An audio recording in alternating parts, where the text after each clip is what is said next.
بینەرانی بەرنامەی ئارێزە سڵاوی خی گەورەتان لێبێ لە ئەڵلقەیەکی نوێی بەرنمەکەتاندا بەرنامەی ئارێزە دێنەوە لاتان بۆ گفتوگۆکردن لەسەر بابەتێکی تازە بابەتی ئەم جارەمان بابەتی تەمەنی بەشودانی کچان لە ڕووی قانونی و لە ڕووی شەرعیەوە و بە تایبەتر کاریگەری بەشودانی کچان لە خوار تەمەنی 18 ساڵ یان ئەوەی کە ئەمڕۆ قسەی لەسەرەکری لە پرۆژە یاسایەکە لە پەرلەمانی عێراق پێشکەش کراوە کە تەمەنتیایە ئیشارە بۆ کراوە کە لە 9 ساڵەوە بکرێ بە یاسا کە کچان بۆیان هەبێش بکەن دەبانێت لەم بەرنامەیە زیاتر باز لەوە بکەین کاریگەری با بڵێن جێبەجێکردنی ئەو بڕگە یاسایە یاخود ئەوەی کە کچان بۆیان هەبێت لە تەمەنێکی بچووکەوانێ بەشوو بدرێن و ئەمە بکرێ بە یاسا کاریگەری لە ڕووی کۆمەڵایەتی و دەرونیەوە و لە ڕووی یاساییەوانێ لەسەر کۆمەلگاوە لەسەر تاگ و لەسەر پرۆسی هاوسەرگیری کە ئێمە پێشتر زۆر باسمان لە گرنگی پرۆسی هاوسەرگیری و بەرهەمی ئەو پرۆسەیە و ئیدامەدان بە کۆمەلگا لە ڕێگەی پرۆسی هاوسەرگیریەوە ئێمە هەر هەنگاوێکی هەڵە لە پرۆسی هاوسەرگیریە بە معنای خراپبوون یان لا ڕێابردنی ئەو حاڵەتە دێت کە دیارە مەبەستی ئاین و مەبەستی شریعەت لە پرۆسی هاوسەرگیری یەکەم دامەزراندن و ئاسوودەیە کە پێشتر لە بەرنمەکانی کا زۆر باس کرد کە باسی ئارامی و ئاسوودەیە لە خێزان و بەرهەمهێنانی نەوەی داهاتوە ئایا لە ڕووی تەندروستیەوە کاریگەری چیە گەر ئێمە بکەین بە بڕگەیەکی یاسایی و هۆکاری چیە لە ڕۆژگاری ئەمڕۆدا ئەم قسەیە ئەوروژێندرێ و باز دە و تەمەنە ئەکرێت و چ زەرەر و زیانێک بە کۆمەلگایانێ ئەم بابەتە بۆ گفتوگۆکردن لەم بابەتە دەمانەوێت میوانداری بەڕێز دکتۆر نوری حەمەسەعید مامۆسای زانکۆ لەگەڵ هاوکارم ئاڤان خان زیاتر تیشی بخەینە سەر بابەتەکە باسی گرنگی تەمەن لە پرۆسی هاوسەرگیری و چ تەمەنێک گونجاوترین تەمەنە بۆ پرۆسی هاوسەرگیری لەم بەرنامەیە گفتوگۆی لەسەر بکەین. بەڵێ ئاڤان خان.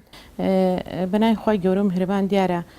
ئەو بابەتەی کە ئێستا ئەمڕۆ زۆربەی ڕێکخراوە مەدەنیەکان و زۆربەی هەتا بڵین لەوانێ بەشێک لە پارتە سیاسەکانیشی هێنا بێتە سەرخەت بە تایبەتی ئەو پارتانەی کە زیاتر تیجاهێکی فێمینیزمی بۆ ینی دیدیان بۆ ئافرەتانی ناو حیزب ڕێکخراوە دیدێکی فێمینیزمیە دیارە هینێکی زۆر لەو بارە هاتۆتە کایەوە دیارە ئەگەر ئێمە سەیری ئەم پرۆژە یاسایی بکەین کە ئەمڕۆ ئەمانەیە گفتوگۆی جدی لەسەر بکەین ئەوش ئەو پرۆژە یاسایی کە بە پرۆژە یاسای جەعفەری ناوزەت ئەکرێ و ئەمە یەکێکە لەو هەوڵانەی کە ئەدرێت بۆ ئەوەی کە دیارە هەوڵەکە لە 23 دەی 2013 وەک پرۆژەیەک پێشکەش بە ئەنجومەنی وەزیران کراوە ئەو کات کە حەسەن شەمەری کە وەزیری داد بووە خاوەنی پرۆژەکە بووە و دوجاریش بە زۆرینەی دەنگ لەبەرەوەی زیاتر ئەنجومەنی وەزیران تابعێکی ئەو حیزبانەی زیاتر تیادا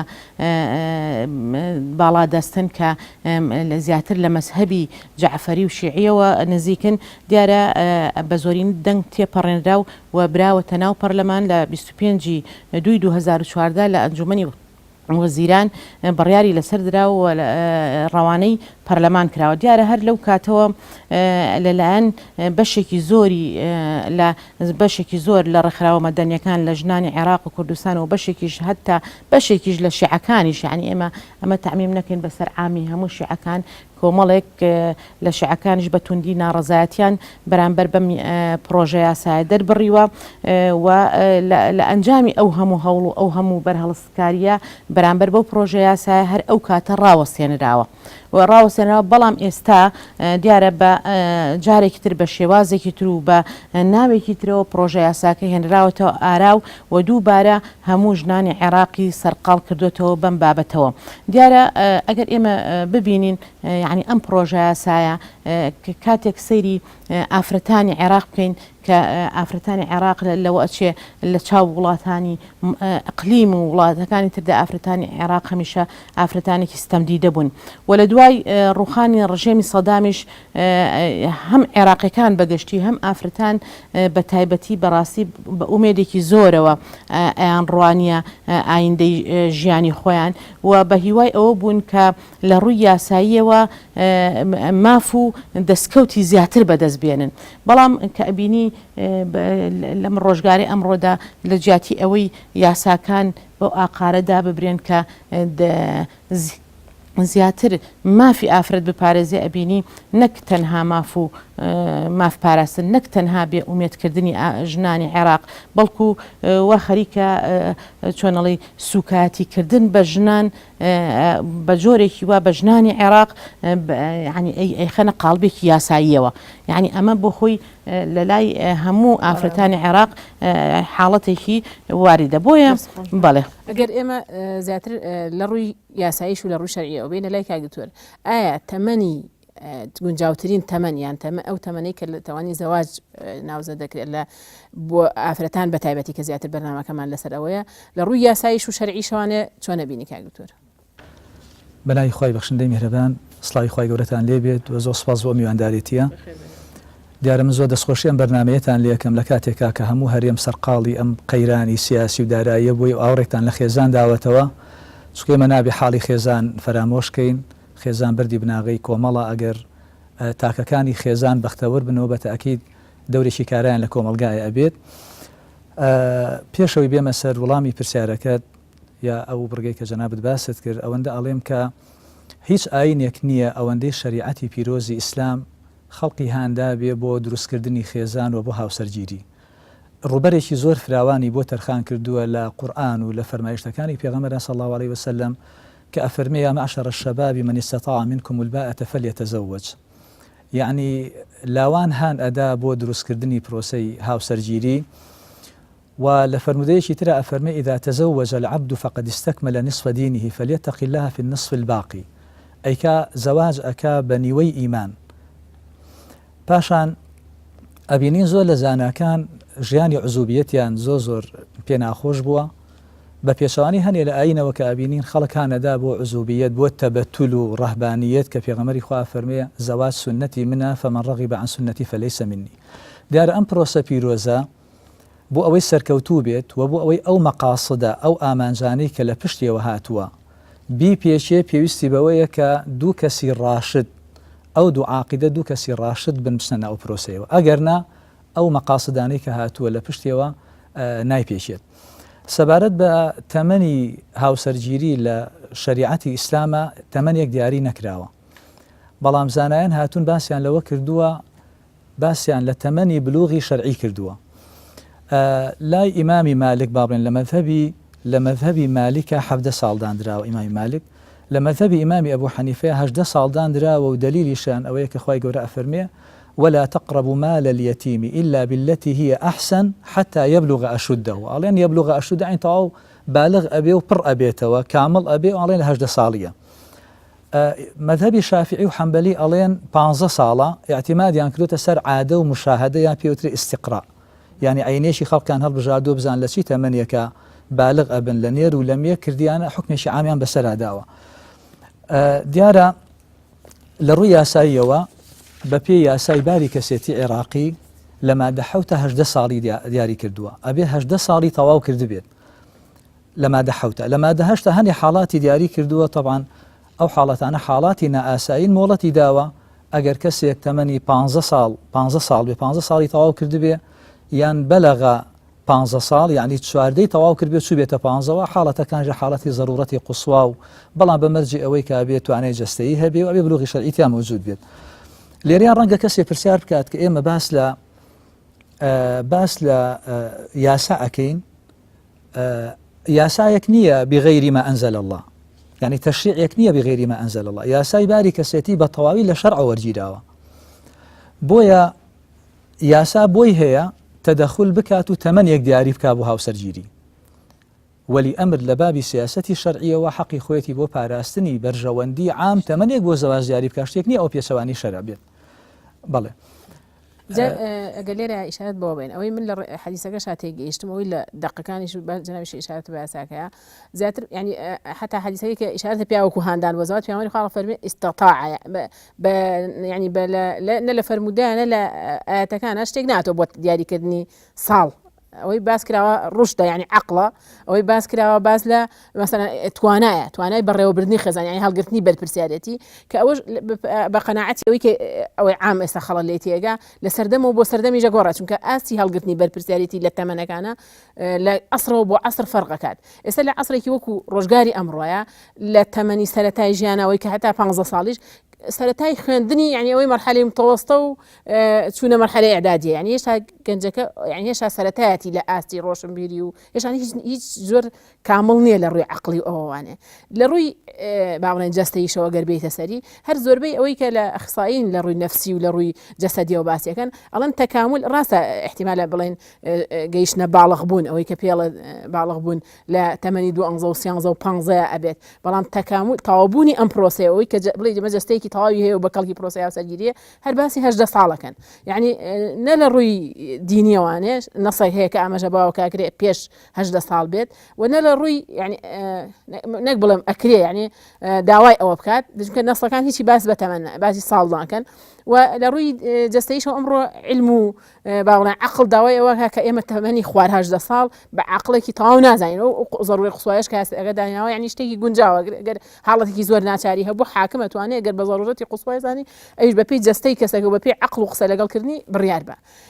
قسەکردن لەوەی لە ڕۆژگاری ئەمڕۆدا لەم ڕۆژای کە یعنی خەڵق قورسایی ژیانوای کردووە مەسئولیەتی یعنی هاوسەرگیری و بەرپرسیارەتەکانی ئەوە قورس بووە خۆی کەم خەڵق خۆی لە خەرایە بڕیاردان لەسەرەوەی کەمکردنەوەی ئەم تەمەنە چی یعنی چ جۆرە خوێندنەوەیکی بۆ کرێت کە ئێمە بڵێن بۆچی ئەبێ لە ئێستا باز لە بابەتێکی ئاوا بکرێت کە ئەمڕۆ کێشەکانی عێراقەوەی زۆرترین ڕێژەی یعنی مانەوەی کچان هەیە یاخود زۆرترین ڕێژەی بێوەژن هەیە و کۆمەڵی کێشەی گرفتی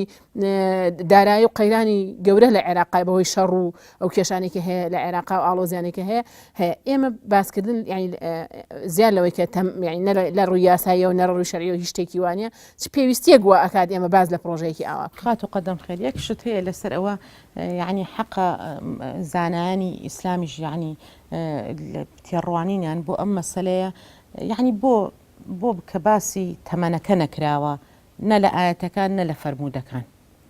ئەوەی کە زیاتر وارد بووە هەروکو مامۆستا ئاماژەی پێدا بریتە لەو بلوغی کە مەسەلە ئەو کەسە پێیەگا دیارە بلوغیش بەومانایە دێت لە شەرع هەتا ئیمامی مالیک کە مامۆستا فەرمووی 17 ساڵ و ئیمامی ئەبوو حەنیفە 18 ساڵە یعنی ئەمە ئیلا لە شتێکەوە سەرچاوە ئەگرێ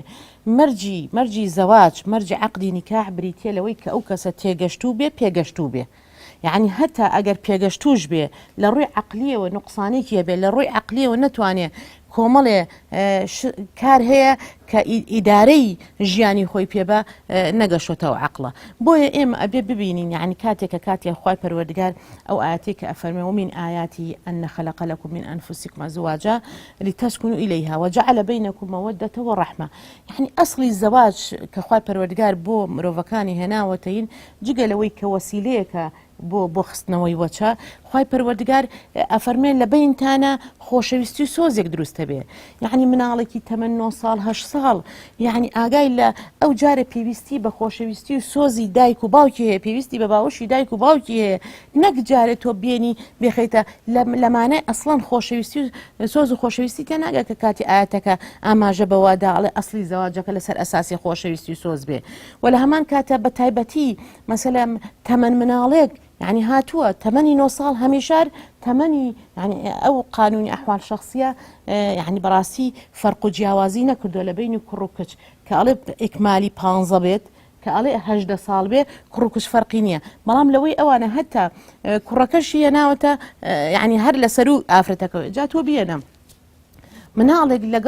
لەگەڵ تەمەن گەورەیەکە ژیانێک لەگەڵ تەمەن گەورەیەکە ببرێتە سەر ئەبێت چ سۆز و خۆشەویستی و مەوەدە و ڕەحمەیەک بەرپا بکە ئەجا جگەلەوە یعنی ئەگەر ئێمە تێبینی ئەوە بکەین کاتێک خوای پەروەردگار دەربارەی گرێبەستی هاوسەرگیری کە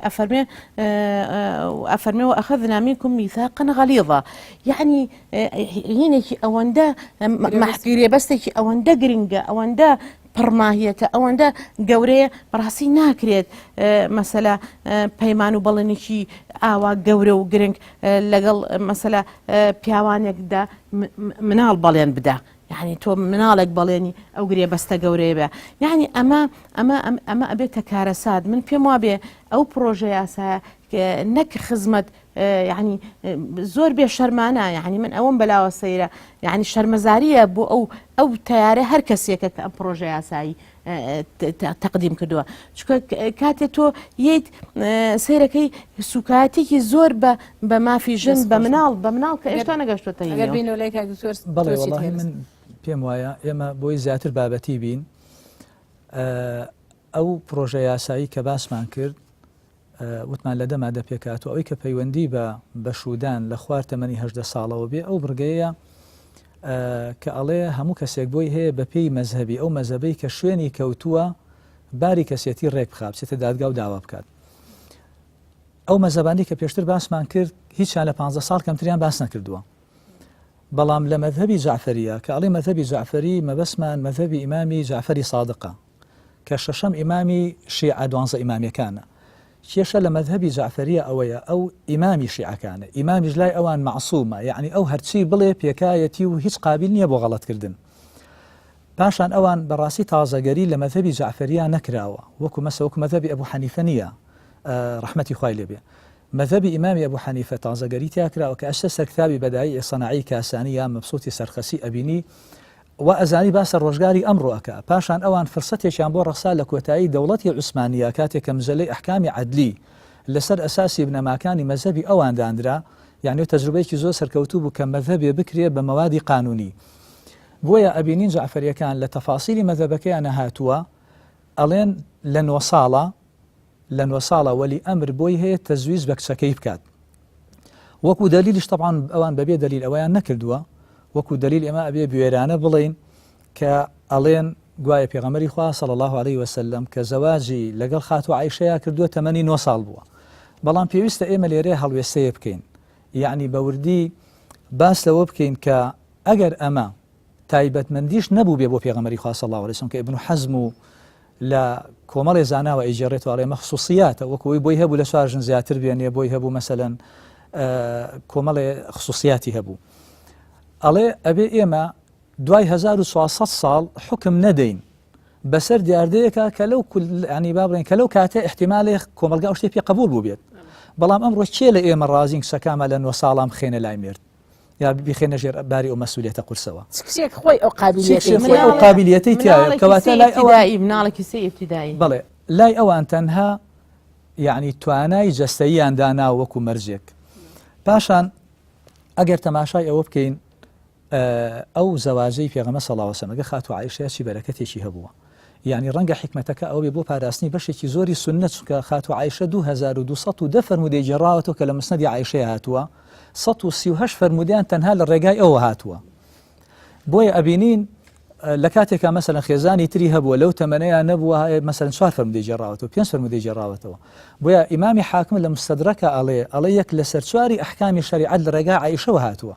و ئەو خۆی بۆ خۆی بەڕاستی حکمتێکی زۆر گەورە بووە ئەتوانین بڵێن ئەوە خصوصیات و تایبەتمەندی بۆ پێغەمبەری خوا صلی الله علیه وسلم و زمانیش گۆڕاوە ئێستا لەم زمانەیە ئەرک و مەسئولیەتی خێزانی زۆر زیادی کردووە بەڵێ مامۆستا گەر زیاد لەوەش بینە سەر ئەو بابەتەی یعنی حتا لە زەواجی پێغەمبەری خوا صلی الله علیه وسلم ئەوەی کە باسی کرد جەناب 1400 ساڵ لەمەوە پێشە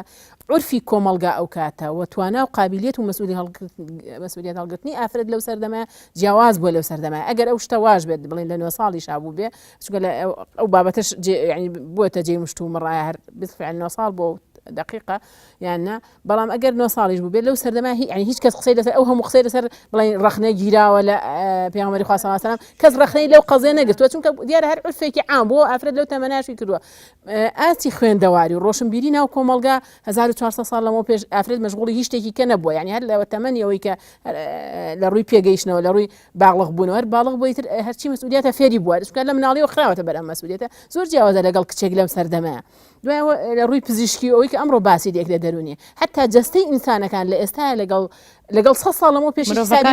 مرۆڤەکانی پێش ئێمە لە ڕووی جەستەیشەوە فەرقیان هەبووە لەگەڵ ئەو مرۆڤانی کە لەم سەردەمایان یعنی ناکرێ حکمی 1400 ساڵ مادەم دەقێکی شەرعی ئەمر ناکات یعنی دەق یاسایەکی شەرعی نییە وەکو جەناب لە سەرەتاوی ئیشارەت پێ بڵێ ئەبێت لەوەندایە بێ ئەو قسەی زانایانیش هەمووی ئاماژە بەوە تەمەنی یعنی سەر و 15 ساڵ و لە 18 ساڵیش زیاتر بازەکە کەواتە یعنی ئەمە هیچ ڕێگەیەکی شەرعی بۆ ناچێت کە ئێمە بڵێن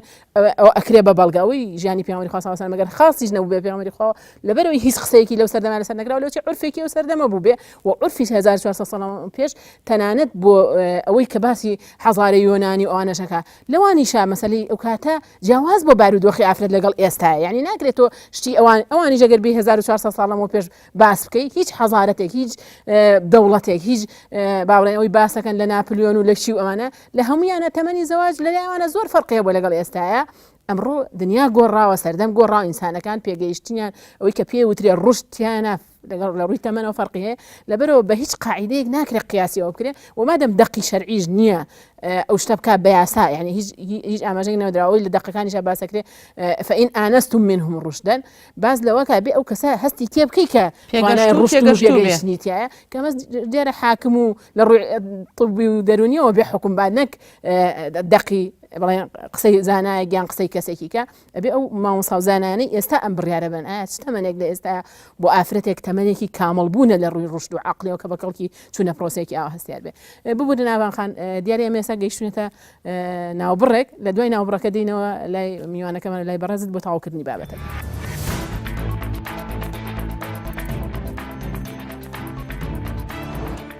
دووبارە سڵاوتان لێبێت دێنە وڵاتان بۆ تەواوکردنی بابەتەکەمان دیارە زیاد لەوەی کە باسمان کە لە ڕووی شەرعی یاساییەوە هیچ دەقێک نەهاتوە ئیلزام کات کە ئافرەت لە خوارد تەمەنی 18 ساڵە دەبێت شوبکات بەس ڕێگە پێدرانەکەش ئەویش بەو مەرجی ڕشد و ئەوی یاسایی بڵین لە ڕێی حاکمەوەیە بەڵام دیارە کۆمەڵە کاریگەری خراپیش هەیە لە ئەنجامدانی هاوسەرگیری لە تەمەنێکی بچووکە لە تەمەنێکی مناڵیە کە ئەوەی باسەکرێت لە تەمەنی 9 ساڵ تا 15 ساڵ ئەگەر بڵیت لە 18 ساڵیش کۆمەڵە زیانی لێ دەکرێتەوە کە لە ڕووی با بڵێن هەم لە ڕووی نەفسیەوە لە ڕووی دەرونیەوە هەم لە ڕووی جەستەیی و لە ڕووی کۆمەڵایەتیشەوە کە حەزەکەم لەم بەرنامەیە تیشکیش بە کورتی بخینە سەر ئەو زیانانەی کە لە ئەنجامی ئەم جۆرە پرۆسەی هاوسەرگیریە دەبێت ئەگەر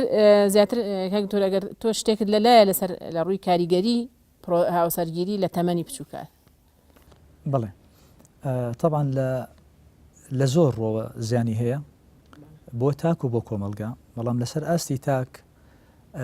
زەرەر یەکەم ئەتوانین بڵێن لە ڕووی دەرونیەوە لە ڕووی نەفسیەوە یعنی کەسێک کە تەمەنی 9 ساڵە بگرە 15 ساڵیش بێت یا لە 15 ساڵ کەمتر لە ناو خێزانی یەکەمی دای ئەبڕیت ئەی خەیتە ناو خێزانێکی تازەوە پێش ئەوەی ئەو تێر بێ لەو سۆز و هەستەی کە هەموو کەسێ پێویستێتی لە فترەی مناڵیە لە خێزانی یەکەم وەری بگرێ ئەوە بە تەئەکید تووشی کۆمەڵێ کێشەی دەرونی ئەکات و هەندێ گرێشوەرەی دەرونی لا دروستەکە ڕەنگە هەموو ژیانی پێوی بناڵێنێت ئەو کەسانە ڕەنگە زوو هەڵچن ڕەنگە توانای ئەوەیان نەبێ بەسەر کێشەیە زاڵ بن و ڕەنگە وای لێ بکات با بڵێن نەتوانێت لەگەڵ ژیانی هاوسەرگیریە دەربەرێ کاتێک کە کێشەیەتە ڕێت چۆن تەجاوزی ئەو کێشەیە بکات بەڵێ پاشان لە ڕووی ئاستی خوێنەواری و یعنی ڕۆشنبیریەوە ئینسان ئەگەر کەسێ تەمەنی 9 ساڵ بێت و هاوسەرگیری پێ بکرێ ینی پۆلی دوو سەرەتاییە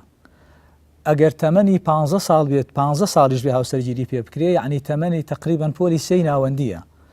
ئەمە بە تەئەکید ئەبێ مەدەل حیات وازە خوێندن بێنێ خوێندنیش خۆمان نەزانین چەند گرنگە بۆ مەسەلەی بۆ بەرزی ئاسی ڕۆشنبیری چی بۆ دایکەکە چی بۆ مناڵەکانی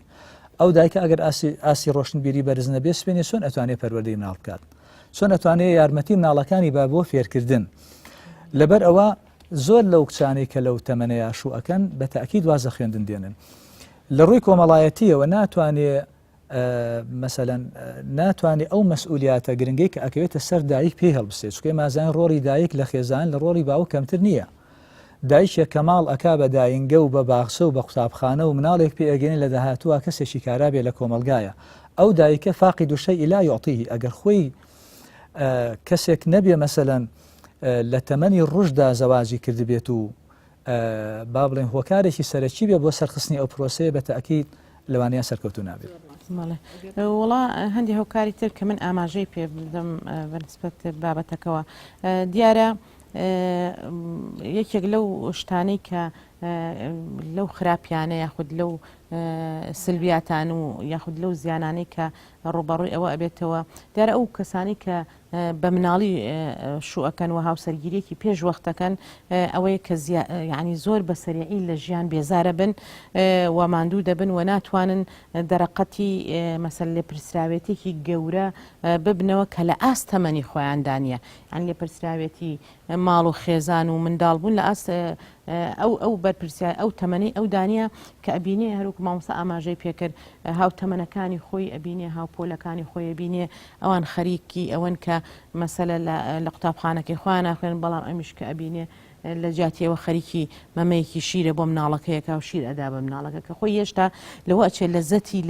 لە ژیانی مناڵی نەکردبێەوە بێبەش ببێ لەو خۆشیانەی کە لە منداڵیدا هەیەی دیارە هاوسەرگیری پێشوەخت زیانێکی گەورە یاخود بڵێن کارەساتێکی گەورەیە بۆ کۆمەلگا چونکە ئەگەر ئێمە دوجار بچینەوە سەر ئەو نەخراپانەی ئەوەیە کە زیادبوونی ڕێژەی تەلاق لە ناو کۆمەلگادا زیاتر ئەبێ بۆ چونکە ئەگەر بەشێکی بگرین هەمیشە ئەوانی کە لە مناڵەیە شوئەکەن لەبەرەوەی زۆربەی زۆریان بە حەز و ئارەزوی خۆیان نابێ هەمیشە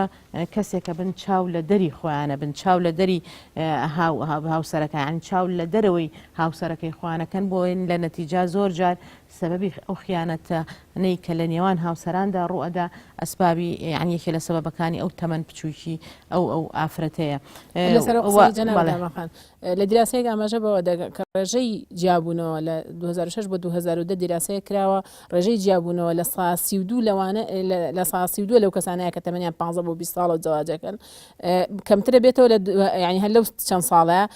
بۆ لە سا 20 لەو کەسانی کە تەمەنیان لە 20 بۆ 25 و بۆ کەمتریش ڕوا لە سا 15 بۆ ئەو کەسانی تەمەنیان لە 25 بۆ 29 چونکە ئینسان تا تەمەنی ئەوەتر بێ کە بڕیارێکە تەمەنی گەورەتر بێ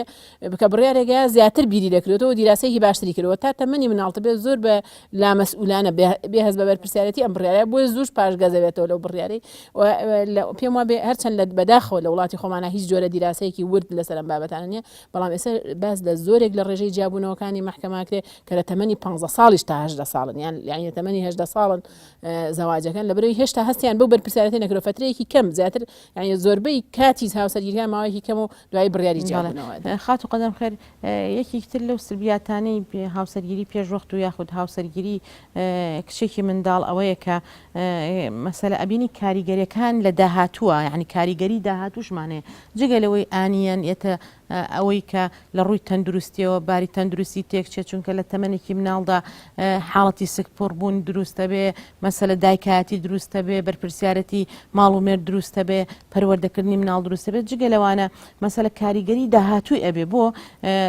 چونکە هەمیشە دروستبوون یعنی بە جۆرێکی وە دروستبوونێکی لاسەنگی دروستە بێت لە بینی پیا و ئافرەتە چکۆکە کاتێک ئافرەت لە یەکەم مەرحەلەوە هەر بە مناڵ سیرکرا بە بچووکیش سیرەکرێ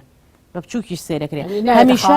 هەمیشە لە ناو کەسوکاری دەروبەرەکەی لە لای مێردەکەیدا ئەبێت بەس گوێ بگرێ نابێت مەسەلە ڕێئیبدا لەبەر ئەوەی کە تەمەنەکەی بچووکە ئەمەش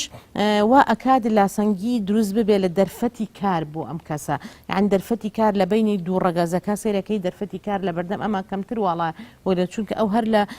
لە بیداەتی ژیانەوە کە لە مناڵێکەوە بۆ هاتوتە ئەم ژیانەوە هەمیشە بەس گوێی گرتووە هەمیشە توانە ئەم بێت و ئاوا بیت ئاوابی لەبەرەوە حتا شخصیەتیشی ینی لە ڕووینە کەسایەتێکی لاوازە بێ و هەمیشە کەسایەتێکی کەس خواردووە بێ و حاڵەتێکی تر لەوانە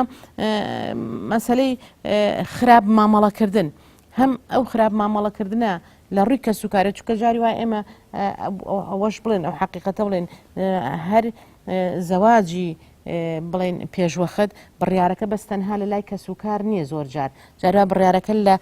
لە کچە تەمەن مناڵەکەوەیە یعنی پێداگری ئەکا لەسەرەوەی کە هەر ئەوێت شوو بکە ئەگەر شوونەکە پەناباتە بەرخۆسووتان ئەگەر شوونەکە مەسەلە تووشی حاڵەتێکی ئینحراف و هەڵگەڕانەوە ئابێ بۆیە ناچار بەهۆی ئەو تەعاملکردنەوەیەوە کە ئیکە مەسەلە دەوروبەر وای لێکەن بە مامەڵەیەکی زۆر خراپ لەگەڵیدا مامەڵەکەن یان مەسەلە ئەم ئافرەتە تەمەن مناڵە کاتێ ژنی پیاوێکە کە ئەزانێ ئەم پیاوە هیچ مەسەلە خێزانەکە هیچ سۆز و خۆشەویستێکی بۆی نییە و لە هەمان کاتە هیچ احتیمامێکی پێنێ چاوی زیاتر لە دەرەوە وای لێدێ ئەبێتە مامەڵەیەکی خراپ لەگەڵ ئەم ئافرەتە ژیانێکی پڕ لە مەسات بەرێتە سەر هەر لەو زیانانە ئەوەیە تەداخلی دەرەوە لە خێزان خۆی خێزان بە حساب مؤسسەیەکی داخراوە بۆ پێگەاندنی تاکی تازە تەداخلی دەوروبەر لەم تەمەن مناڵانەیە زۆر یعنی کاریگەری زیاترە بێت چونکە خۆیان خاوەنی قسەی خۆیانی خاوەنی بڕیاری خۆیان نین پیاو بێت ئافرەت بەتایبەتی لە ئافرەتە بەو کەسایەتی لاوازەوە بەو تەمەن مناڵیەوە کە تەجروبەیەکی نییە و ئەکات دەوروبەر بتوانێت زۆر ینی کاریگەری لەسەر دروستکەوە تووشی کێشەی بکەوە گرفت لەو خێزانە دروست بێت کە مەفرۆزە خێزان خۆی ئەو گرفتانە لە خۆی چارەسەکەی بەڵام دیانەمان بەوەی تەمەنەکەەوە ناتوانن ئەو حاڵەتە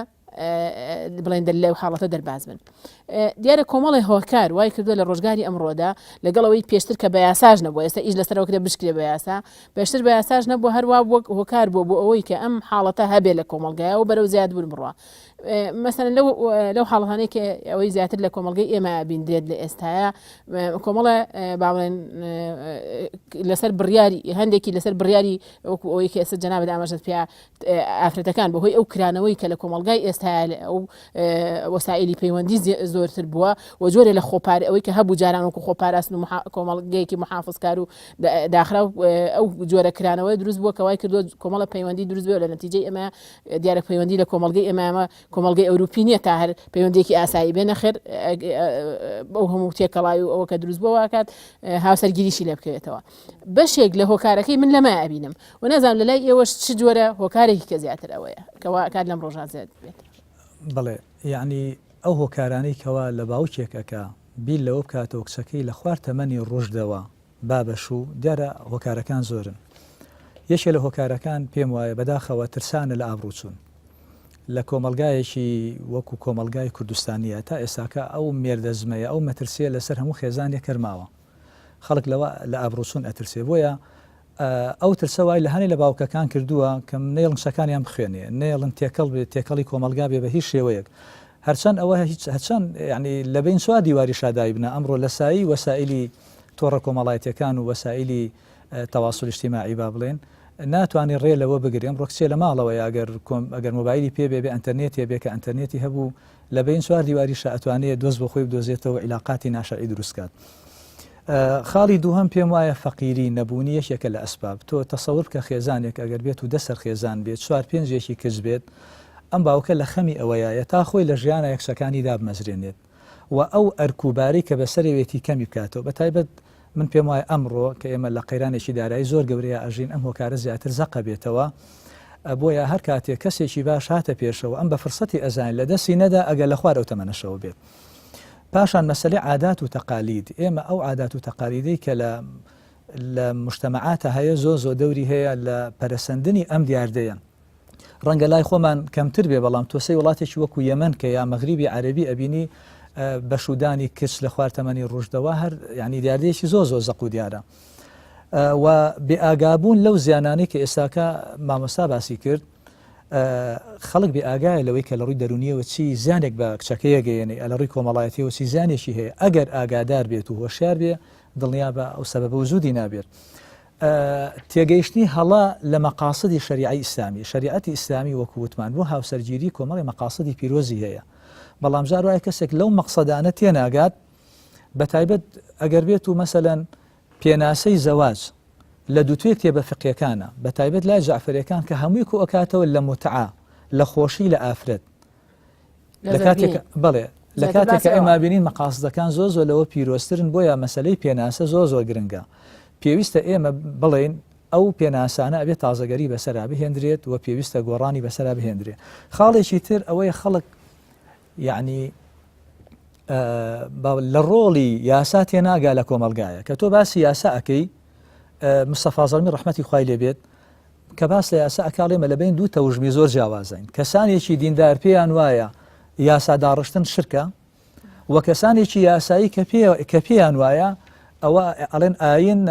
کاتی بەسەراتێ پەڕیوە و ئیتر پێویست ناکە خەڵک دیندار بێ یاسا هەموو بوارەکانی ژیان ڕێکەخە ئەمە هەردووشی هەر هەڵەیە. من پێم وایە دادگاکان خۆیان ڕۆڵێکی زۆر خراپیان لەو مەجالەیە هەیە کەسێ یەک جار ڕوو کاتە دادگا بۆ جیابوونەوە یا بۆ حەلکردنی کێشەیەکی کۆمەڵایەتی تۆبەی مەرجی پێکەن لە ژیان نەجاتر ناکاتەوە دادگا ینی لە بازی 1 ساڵی هاتووسۆی پێ بکەن بێتان قەزە یەکلا بکەنەوە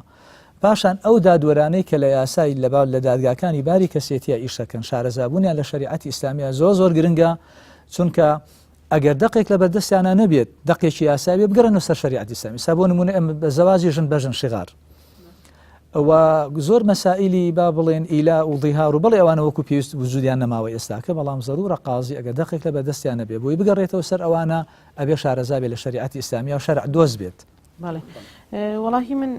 یەکێک لەو یەکێکتر لەو شتەگەنەی کە مەسەلە هۆکارن بۆ بەشودانی کە مەسلەی باری ئابووری خێزانەکانە بە تایبەتی لە بڵێن شیمالی بڵێن جنوب کە ئێمە ئەگەر ئاماژەی ئاوارەی و ئەوانە زۆرن جاری وایە ئەوەش هۆکارێکە بۆ ئەوە بەڵام ئێمە بینە سەر لە ڕووی قانونی دەولیەوە بەڕاستی ئەگەر ئاماژەیەک بۆ بدەین لە ڕووی قانونیەوە ئەم بابەتە یعنی هەرچەنە ئەوان هاتوون مەسەلە مادەی 41 لە دەستوری عێراقی پاڵپشت بەم مادەیە ئەیانوێ ئەمە تێپەڕێنن بەڵام لە هەمان کاتیش هەر لە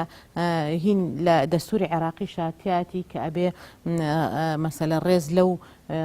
ڕاستپاردانەیە ڕێز لەو بڕگە و بابەتانی کە باز لە مافەکانی مرۆڤ و مافەکانی مناڵ و مافەکانی ژن ئەگرێ بۆیە ناکرێت ئەمە بکرێتە پاڵپشتوکە عێراق دوجار ئەبێتە یعنی یەک پارچەی عێراق لە ڕووی یاساییشەوە تێکەچێ ینی هەر یەکە بێت بە ئارەزووی چۆنەڵێ دیارە بڕگەکە ئاماژە بەوە داکاڵێ عێراقیەکان ئازادن لە ئیلتیزامکردن بەباری کەسێتیانەوە بە پێی دین و مەسهەب و ئەوە ئەمە من دیارە ئەمە یەکێکە لەو شتانەی کە متەناقیزە لەگەڵ ئەو بڕگەی کە بریتە لە یەک پارچەی عێراق لە ڕووی سەروەریەوە ینی هەر یەکەم بە ئارەزوی خۆی وای لێ قازیەکان مەحاکمەکانیش سەریان لێشەوە و ئەمە زیاتر تۆوی تائیفی و مەسهەبی و زیاتر پەرەپی ئەدا لە ناو واقعی عێراقدا کە ئەمەش مەترسی گەورەی لێ ئەکەوێتەوە لەوانێ جاری وهەیە هەر لە یاساکانە وردە و سەرکێشێ بۆشتی گەورەتر دیارە ئەمما دانا خاتون من ئەمە زۆر گرنگە بەلامەوە دیارە ئەو یەکێک لەو بڕگانە کە مادەی 16 لە بڕگەی دوو لە ڕێکەوتنامە سیدا و دیارە ئەمە لەو بڕگەیەدا ئاماژە بەوەکە کە قەدەغەکردنی چۆنە قەدەغی کردووە کە کچی بچووک بەشوو بدرێ دیارە لای ئەوانش کچ یعنی لە 18 ساڵەوە تا 18 ساڵ بۆی نییە بکە کەواتە عێراق ئەکەوێتە ژێر پرسیاری وڵاتە یەکگرتووەکانەوە ئەکەوێتە ژێر پرسیاری هەموو جیهانەوە کە مەسەلە هاتۆ پێشێلی مافی مرۆڤی کردووە لە یەکێک لەو بابەتانی کە باز لە مافی جاڕامەی گردوونی مافی مناڵ قەدەغی ئەکا کە مناڵ کاتێکە پێناسەیە کاڵێ مناڵ ئەو کەسەیە کە ئەو مرۆڤەیە کە تەمەنی لە 18 ساڵی تێنەپەڕانوە کاتو تۆ زەواجی لەم تەمەنا پێ بکەی کاتە یەکێکی لەو وڵاتانەی کە پێشێلی مافی مناڵت کردووە مافی مرۆڤت کردووە پێشێلی مافی ئافرەتت کردووە بۆیە ئەمانە گرنگن و ئەم شتە هەر ئاوا لە ئاستی هەموو جیهانە لەسەر عێراق زۆر ئەکەوێ بەڕاستی دیارە من ئەگەر ئاماژە بە کۆتا ینی لە ئەوەی کە زیاتر لە بیرم بێ لە هۆکار بۆ زیادبوونی ئەم حاڵەتە بابەتی ئەوەیە کە ترس لەوەی بکە ئافرەت بکەوێتە تەمەنەوە و شوونەکات بەڕاستی ئەمەژێکی کە لەو گرفتانەی کە لە دوای ساڵانی بابڵێن حەساری سەر عێراق و شەڕ و ئاژاوی بکەیت تێپەڕی کۆمەڵک ماونەتەوە بەداخۆ بابەتی قەیرەی کە بۆ بە دیاردەیەک لە کۆمەڵگەی عێراقیە هەم بێوەژن زۆرە هەم ئافرەتی بەتەمەن کە شووی نەکردووە هەیە ئەمەژێکی کێ لەو هۆکارانەی کە ترسێکی لای دایک و باوکان دروست کردەوە وای کردوە کە ینی گوێ نەدەنە ئەو حاڵەتەی کە کچێک لە تەمەنێکی مناڵە داواکاری هەبێ بیدەن بەشوو ئەمە یەکێ لە هۆکارەکانە کەس ئامادەنی خات و قەدەم خێر بەو وانەشی کە پرۆژه یاساکەیان ناوە بەو ئیمامانەشیانەوە کەسی ئامادە نییە کە زەحیە بەخۆی بدا کچە مناڵەکەی خۆی بدا بەشوو جا ئەگەر وایە یا بچن با خەڵک چیان لێ بکە گیان کەوانە قڕب بەسەر مناڵی مەسەلە هەموو وڵاتە بووەکەن زمەڵاستە ئەمە بەسمە یعنیەوەی کە لەو هۆکارانی کەوای کرۆ خەڵق قەناعەت بکە مەسەلەی ترس لەوەی کە کچ قەیرە بێ و بمێنێتەوە دیارە ئەگەر لە کۆتای بڕگەکانی بەرنامەکەمانە ئاماژەیەک بەوە بکەین لەگەڵ بوونی ئەوەی کە تا ئێستا بە یاساژ ئەم بابەتە قەدەغە بووە کچان لە تەمەنی مناڵە شوو بکەن و لە ئەم هەموو زیان و با بڵێن شتش کە باسمان کرد کە لە نەتیجەی ئەمەوە هەیە بەڵام ئەم حاڵەتە هەر هەبووە کچ لە تەمەنی بەتابەتی ئەوەی 15 ساڵ تا بەیاسا لە تەمەنێکی ئاوایە زەواج کردەوە حتا لە کەمتریش لە 15 ساڵ ئەم زەواجانە هەر هەبووە لە کۆمەڵگەی خۆمانە ئەگەر باز لەوە بکەین بەچی چارەسەر چییە بۆی کە ئەم حاڵەتە نامێنێت ئەگەر ئەو بڕگە وازدە و یاسایش بین و یاسایش جێبەجێ نەکرێت چۆن وا بکەین کە ئەم یاساچکە بەبێ یاساکەش بەبێەوەی بە یاساش ڕێگەی پێدرابێ ئەم حاڵەتە هەبووە ئەگەر کاکتۆر زیاتر لە ڕووی یاساییەوە ئاماژەی پێبات یعنی چ ڕێگای گیراوەتە بەر کۆمەڵە ڕێگای گیراوەتە بەر بۆی تەصدیقی زەواجێک کرێت کە یەکێک لەوانە وازانم زیاتر بابەتی زەواج لە دەرەوەی محکەمەیە کە ئەمەش یەکێکە لەو دیاردانەی کە هۆکار بۆ بۆی کە ئەم زەواجی تەمەن مناڵە بمێنێ لە کۆمەڵگەی کوردیە کاکتۆر لای تۆ بەڵێ طبعا لەگەڵ ئەوەشا کە یاسای باری کەسێتی ئەو فەڕی احتیاطی وەرگرتووە بۆی ڕێگری بکە لە بەشودان لە خوار ئەو تەمەنەوە کە بە یاسا دیاری کرا و ئاماژەمان بۆ کرد لەگەڵ ئەوەشە دوو وێنە دوو حاڵەتێکە بەسەر دادگا شاتی ئەپەڕێ حاڵەتی یەکەمی ئەو با بڵێن گرێبەستی هاوسەرگیریە لە دەرەوەی دادگا یعنی کەسێک تەمەنی با بڵێن 13 ساڵە کچێک تەمەنی 13 ساڵە هاوسەرگیری پێ ئەکرێ لە دەرەوەی دادگا بەڵام نایەنە بەردەم دادوەر بۆ تەصدیقکردن هەتا تەمەنێگاتە تەمەنی یاسایی ئەو کاتە کە چوونە بەردەمی دادوەر وای دەرئەخەن کە ئەمە عەقدێکی تازەیە ئەمەش طبعا کێشەی زۆر گەورەی لێ ئەکرێت و احتیمالێ لەو فترەیە لە فترێ ئەو ساڵ دو ساڵەیە ئەم دوانە مناڵیش بکرێتە بینیانەوە یان پێش مناڵ بکرێتە بینە لە یەک جا بنەوە کە لە یەک جا بوونەوە پیاوەکەن و کۆڵی لە زەوجیەت کرد چۆن ئیسپاتە بێ لە دادگا یا مەسەلەی حەقی نەسەب و حەقی مارەیی معەجەل و مؤەجەل و ئەوانە ئیسپاتکردنی زۆر زەحمەتە و ینی ئەبێتە مایەی تێژیران خاڵێکی تر دەستکاریکردنی تەمەنی کچەکەیە کە ئەوەش خۆی بۆ خۆی ینی پێم وایە لە زۆر شوێن ئەکرێ بە ڕێگای یاسایی تەمەنی کچەکە ئەگۆڕن گەورەیەکەنەوە کە ئەسنە بەردەم دادوەر داوای مۆڵەتەکەن بۆ هاوسەرگیری دادوەر واجب نییە لەسەری هەر کەسی ڕۆشت یەکسەر موافقی بۆ بکە پێویستە تەماشای کە تەماشات بە تەقدیری خۆی تەماشای تەمەنی کچەکە بکات لەگەڵ شێوەی کچەکەی ئەگەر گومانێکی لا دروست بوو ئەبێ ئیحالەی لژنەیەکی طبیام کا بزانانی ئایا ئەوە فعلەن تەمەنی یاسایی خۆیەتی جا لەم دوو حاڵەتەیە لەگەڵ ئەو هەموو ڕێگریەشە کە سزا دانراوە بۆ گرێبەستە دەرەوەی دادگا هەرچەند بەڵێ کە باسی سزا ئەکەین لێرانەیە من پێم وایە سزای باری کەسێتی ئەوەی کە لە یاسای باری کەسێتی عێراقیە هاتووە معقولترە لەوەی کە لە هەرێمی کوردستانە هەموار کراوە و دانراوە چونکە لەوێ ئەڵێ کل و ڕەجول هەر پیاوێک لە دەرەوەی دادگا هاوسەرگیری بکات بەڵام لێرە ئەڵێ کل و من یعنی هەموو ئەطرافی عەقدەکە ڕەنگە باوکەکە بەر بەرپرسیارەتی ئەکەوێ مامۆستا ئاینەکە بە هەمان شێوە ڕەنگە مەسئول بێ لە بەردەم دادگایە بۆی ئەمە دوو حاڵەتە وەکو وتمان بۆی حاڵەتی تری شەر ئاماژەی بۆ هین بە مێشێک لەو سزانەی کە دانراوە دیارە بەشودانی مەسەلە کچێکی تەمەن مناڵ لە دەرەوەی دادگا بەپێی یاسای بەرەنگاربوونەوەی توندوتیژی قەدەغەیە کە ئەو ساڵانەی کە بۆ دانرا دیارە ئەگەر کە سوکاری نزیکی خۆی بێت ئەگەر ئەو شتیان کردبێ و بە زۆر ئیجباریان کردبێ ئەو مدەتی کە بۆی دانرا لە ساڵێکەوە بۆ 3 ساڵ حەبسەکرێت ئەمە کە بە زۆر بڵێن بە مناڵەکە ئەگەر کەسانی دەرەجە لە چۆنی دەرەجە 1 و دەرەجە 2 ئەوانە نەبن لە دوورتر بن ئەگەر ئەم هاوسەرگیری بکەن ئەوە لە 3 ساڵەوە لە 3 ساڵەوە بۆ 10 ساڵ مەجالی زیاتر یعنی عقوبەی زیاتری هەیەکەواتە ئێمە هەرچەدە مەسەلە یعنی جگەلەوەی کە هاوسەرگیریەکە لە دەرەوەی دادگا ئەگەر مەسەلە ئەم کەسە بۆ خۆی شکات بکات کە من هەم هاوسەرگیریان بە زۆر پێکراوە بەپێی یاسای بەرەنگاربوونەوەی توندوتیژی ئەو مادەیە شمولیەکات. دیارە لێرە بینەرانی بەڕێز دێنە کۆتایی بەرنامەکەمان دوای گفتوگویەکی درێژ لەسەر زیانەکان لەسەر هۆکاری دروستبوونی زەواجی پێش بڵێن تەمەنی پێشوەخت یان تەمەنی مناڵی کچان و پرۆژە یاسای جعفەری ئەوەی کە ئاماژەی پێکرا بۆ هیوایی کە وەکو پێویست ئەم بابەتە گەیشت پێ ببینەران و باس ئەوە تێگەیشتبین کە زیانێکی زۆر گەورە هەیە لەوەی کە ئافرەتێک لە پێش تەمەنی خۆیان بڕیارێکی پرۆسەیەکی ئاوە هەستیار بات کە پرۆسی هاوسەرگیریە لێرە دینە کۆتایی بابەتەکەمان سواز بۆمانەوەتان لەگەڵمان خواتان لەگەڵ.